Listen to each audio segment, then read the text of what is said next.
Well, it's a special day today. The courier has just arrived with 5 heavy boxes, which should be the new book, The Humble Leader. So in the best traditions of the internet, I'm doing an unboxing video where I will attempt not to slice open the top copies of the book.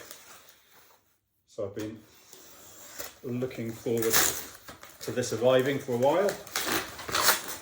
There's been a lot of work on the design of this book, which is very well packaged.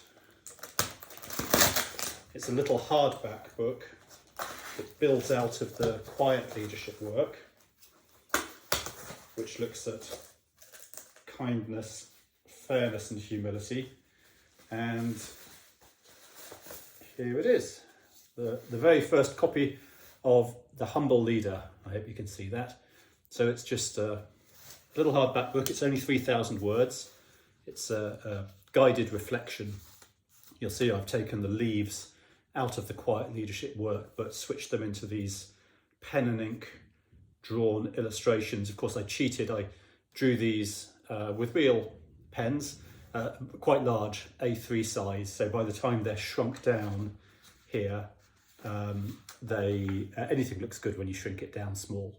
So the book is laid out almost more like a poem, to be honest, than traditional prose.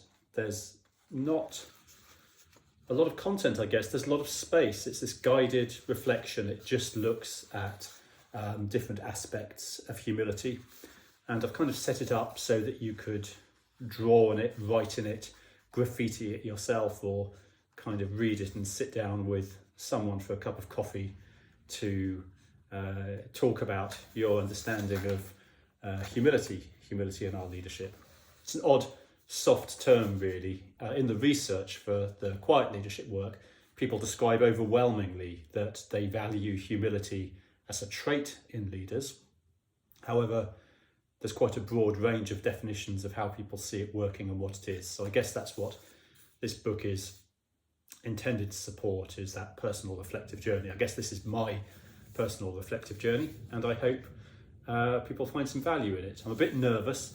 I'm glad it's here. I'm a bit nervous about releasing it because it's quite a challenging subject to tackle. One of the first things I talk about here is, can you seek humility? You know, if you think that it's going to make you better, that's not really an act of humility. And yet people value humility. So maybe there's a middle ground where we can seek to be more humble and reflective in our action without trying to win the lottery. So that's it, the Humble Leader book. I don't have a release date for it yet. These are the preview copies. It will be within a month or two. It should be out. I'll get onto the logistics later today. There we go, The Humble Leader.